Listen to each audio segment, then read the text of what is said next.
Olá, voltei com o nosso Art Deco. Vamos continuar? Mas antes, os meus lembretes de curtir, divulgar, se inscrever no canal, acionar o sininho para ser avisado que eu cheguei, ir lá no Instagram ver as coisas legais, curiosas do @canal Espalhando Arte, que é o Instagram do canal. Tem muita coisa lá, muita coisa bacana. Vai lá, me segue lá também, vai valer a pena, tá bom? Vamos continuar com Art Deco então?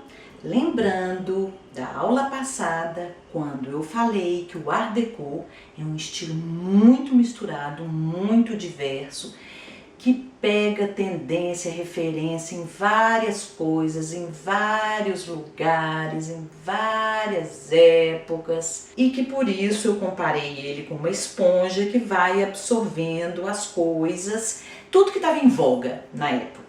Tá? Então eu comecei falando disso, falei das curvas aerodinâmicas, né? Da velocidade, do luxo, dos carros, dos meios de transporte, então que ele pega essa referência. Falei também que ele tem influência dos estilos das artes plásticas, todos dessa época, né? Cubismo, futurismo, neoplasticismo, mas nós temos outras influências importantes a serem ditas até para vocês identificarem, porque eu fico imaginando assim, tem certas coisas que a gente olha Art Deco e fala, oi? É óbvio que tem um certo ponto em comum, eu acho que tem, que depois no final da aula, quando eu vou fazer uma comparação entre Art Nouveau e Art Deco, vocês vão entender qual que é esse ponto, assim, para num primeiro momento você identificar. Mas tem umas coisas que você fala, é Art Deco?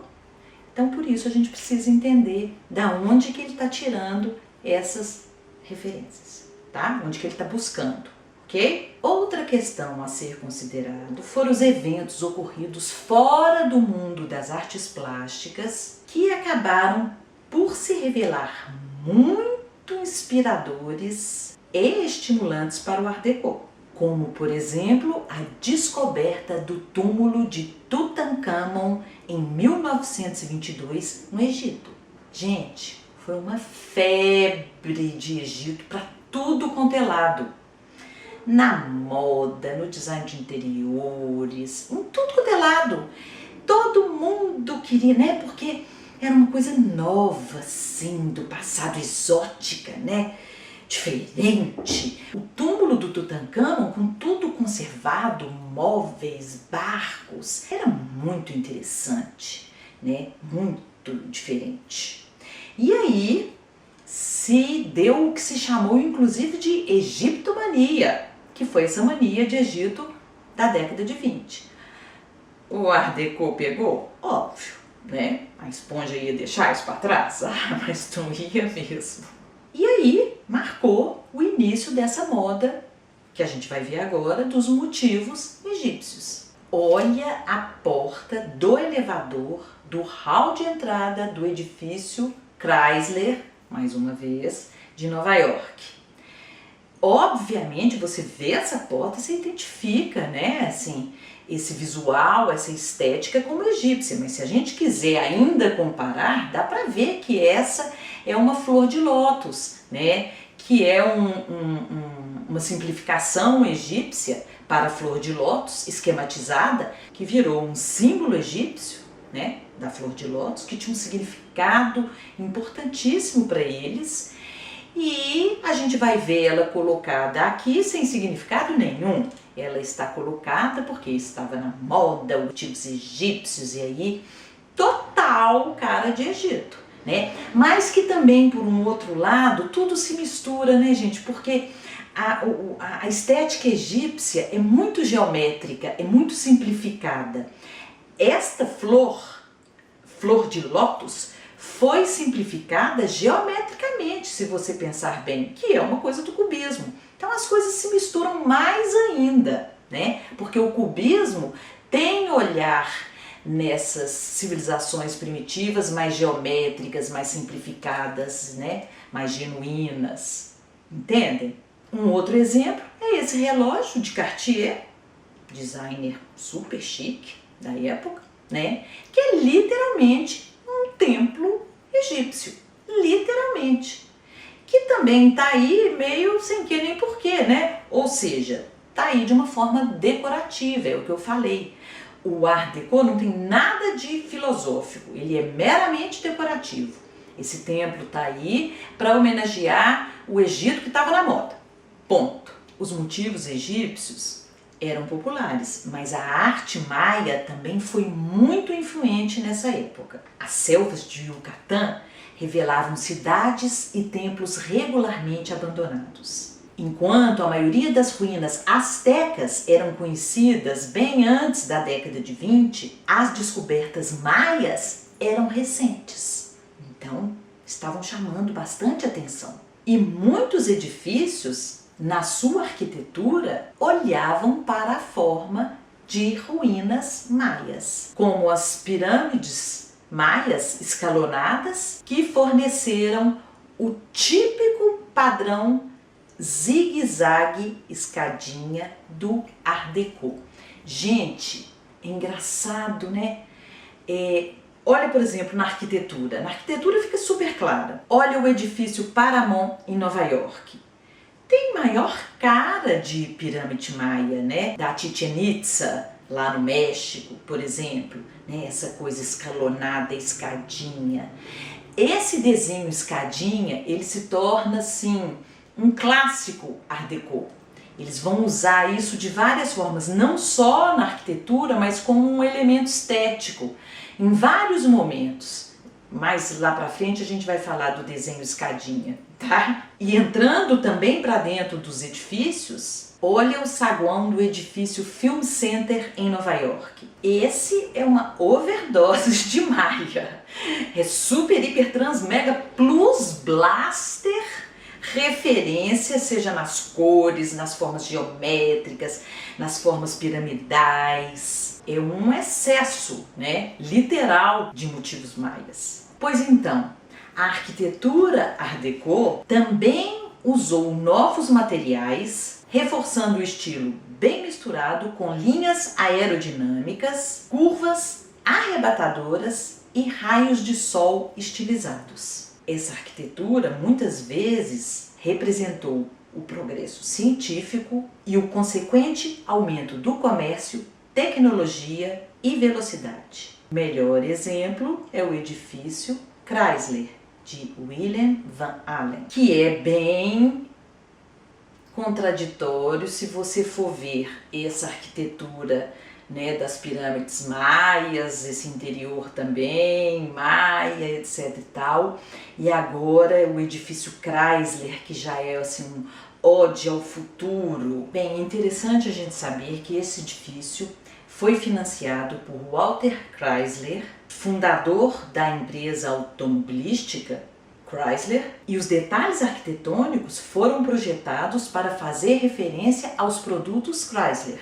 Isso inclui as gárgulas do prédio, modeladas a partir do ornamento do capô da Chrysler, e detalhes ao longo do exterior do 31º andar, que lembram as tampas dos radiadores. Os aspectos mais reconhecíveis do edifício são as 7 coroas em arco do topo, cada uma com um padrão distinto de raio de sol. Os arcos da cintilante espiral evocam calotas giratórias de cromo, bem como sóis nascentes. E a qualidade geométrica lisa da coroa reflete o impulso em direção à elegância aerodinâmica da era das máquinas, típica do Art Deco americano. A coroa inteira é revestida com aço inoxidável para imitar a platina.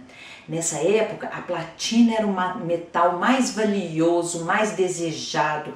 Agora, não dava para fazer um topo de um edifício com platina. Então, para imitar o efeito, o brilho da platina quando o sol batesse, que ela fica branca, eles usaram o aço inoxidável. Momento caras da história da arte. Tem muito tempo que eu não conto um momento caras. Então, a coroa abrigou um bar de 3 andares durante a Lei Seca. O povo ia beber escondidinho, lá na coroa do sol nascente. Para acrescentar nessa imensidão de influências, tem também os exóticos cenários e figurinos do balé russo de Diaghilev. O balé russo é considerado como a companhia de balé mais influente do século XX. Seu idealizador, Sergei Diaghilev, incendiou Paris criando uma nova forma de dança-teatro que parecia tão essencialmente moderna quanto o novo século.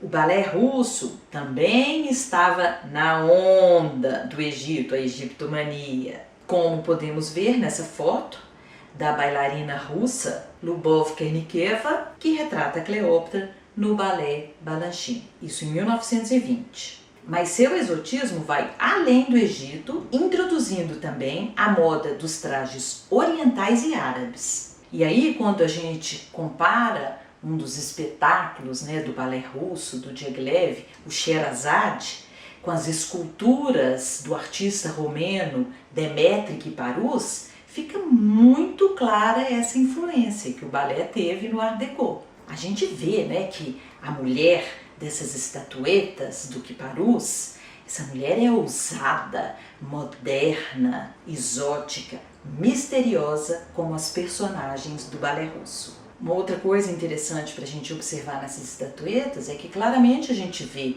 as mulheres ousadas, do balé russo e tal, porém as bases, olha como é que elas são simplificadas geometricamente, então elas têm assim uma vibe cubista, geométrica, ou que seja neoplasticista, mas ao mesmo tempo ela é muito decorativa, porque ela tem umas cores, elas são coloridas, com pedras diferentes e são muito glamourosas, são muito luxuosas também.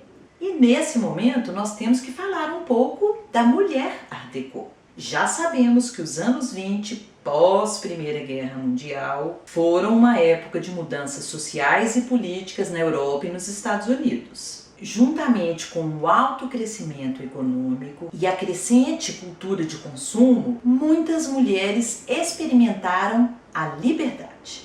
Elas puderam finalmente votar e muitas entraram na força de trabalho e se tornaram mais independentes financeiramente. Essa liberdade recém-adquirida também passou para a forma como elas se vestiam e se comportavam. Um símbolo da época que muitas pessoas hoje podem reconhecer é a melindrosa, uma mulher que usava roupas largas, tinha cabelos curtos e cortados e adotava um estilo de vida hedonista. Uma das estrelas do Art Deco foi a dançarina Josephine Baker. Muito magra e muito morena para fazer sucesso na sua América natal, ela subiu ao palco em Paris em 1925, dançou uma música improvisada e se tornou uma sensação da noite para o dia. Em uma lendária apresentação, fez sua entrada inteiramente nua, exceto por uma pena de flamingo rosa em seus membros, carregada de cabeça para baixo. Ela era uma estátua feminina de ébano inesquecível. Olha que delícia esse cartaz de Jean Chassin, de 1931, de Josephine Baker. Essa mulher ousada, que se dá o luxo de cortar o seu cabelo e quase parecer homem, porque tem aquela coisa do cabelo representar a mulher, a feminilidade, etc e tal. Pois ela tem cabelo curtinho e ainda muito morena, e super ousada. E olha esse cartaz como ele é cubista, com pitadas na verdade futuristas, quando você vê esses diagonais e esses reflexos de luz ali em cima no cabelo dela. E eu acho que a escolha dessa diagonal e do jogo de luz para sugerir velocidade e movimento é muito para sugerir a modernidade da época também, que é uma coisa do futurismo. Bem, chegou um ponto alto da aula, que é o momento de eu fazer uma comparação, porque todo mundo confunde muito Art Nouveau e Art Deco. Muita gente fala, professora, qual a diferença? Bom, num primeiro momento, eu já vou dizer que tem trabalhos que confundem muito a gente e não vai ser deles que eu vou tratar aqui, porque eu não quero confundir ninguém. Sabe o português, a língua portuguesa e suas exceções, que são 300 mil? Pois é, tem as exceções no Art Deco e no Art Nouveau. O que eu estou querendo dizer? Tem coisas Art Nouveau que você fala, isso é Art Deco, pela estética geométrica, que é a principal característica, é a quina, a vertical e horizontal. É a principal característica Art Deco.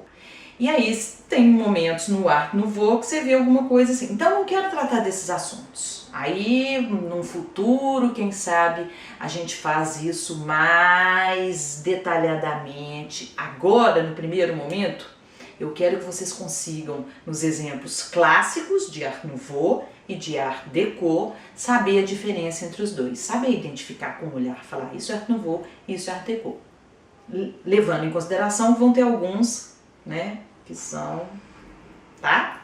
Bem, o Art Nouveau saiu de moda durante a Primeira Guerra Mundial, pois muitos críticos sentiram que os detalhes elaborados, designs delicados, materiais frequentemente caros e métodos de produção do estilo eram inadequados para um mundo moderno desafiador, instável e cada vez mais mecanizado. Enquanto o Art Nouveau derivou suas formas intrincadas e estilizadas da natureza, a estética Art Deco enfatizou a modernização da era da máquina e a geometria elegante. Então, o Art Nouveau, o Art Deco, vamos ver? Olha esse exemplo dessa porta Art Nouveau, inspirada na natureza, mas uma natureza bem fluida, né? A curva de correia de chicote, aquela coisa que sobe, emaranhado, curvilíneo, né? Porém, olha essa porta Art Deco, olha uma do lado da outra, como é que fica claro essa estética geométrica elegante, né? É o resumo da forma, é a geometria, que vem, já falei de onde, tanto de uma coisa maia misturada com Egito, misturada com cubismo, futurismo, né? Mas é a geometria elegante do Art Deco, essa forma simplificada. Em outro exemplo, luminárias. Olha essa luminária Art Nouveau, que é quase uma planta, né? Ela tem o seu pé que sobe como um caule, depois as libélulas na beiradinha, as plantas, a curva, a contracurva. E a luminária Deco, super geométrica, né? É quase aquela coisa meio também do sol nascente, me lembra um pouco lá a coroa do edifício Chrysler. Fácil também de identificar, não é? E nessas embalagens, escolhi duas latinhas para mostrar, né, dentro de uma mesma proposta, latinha. A latinha me parece que é um sabonete, um perfume, Art Nouveau. A própria latinha ela é curvilínea, ela segue a forma da natureza, a natureza é inspiração, etc. Já a latinha Art Deco exibe o motivo de sol nascente, mas nessa proposta super limpa, super geométrica, as cores chapadas, diretas, quase do neoplasticismo, do De Stijl. Mas como eu falei, ele pega a questão visual, o Art Deco pega a questão visual. Ele usa visualmente e não filosoficamente. E finalmente, para mim, a melhor explicação comparativa desta aula fica nestes 3 castiçais. Bem, para início de conversa, o castiçal ou candelabro é um objeto, um utensílio doméstico e também um objeto de decoração, mas ele tem a função de ser o suporte para velas. Então vamos começar vendo um castiçal Art Nouveau. Olha como ele é fluido, olha como desde a base ele sobe, vai para os dois suportes da vela. Tem meio uma cara de asa de bicho, não sei se é um besouro, ser uma borboleta, tem esse decorativismo curvilíneo, então tem uma cara de natureza, não é? Pois então agora vamos para o Art Deco. O Art Deco já é todo geométrico, tem a mesma função, mais ou menos a mesma forma, né? Mas ele é todo geométrico, é vertical, horizontal, vai dentro dessa forma, né? Do quadrado, do retângulo, ótimo! E se eu disser que esse outro castiçal, bolha, que são duas esferas limpas, seria o nosso exemplo de castiçal Bauhaus?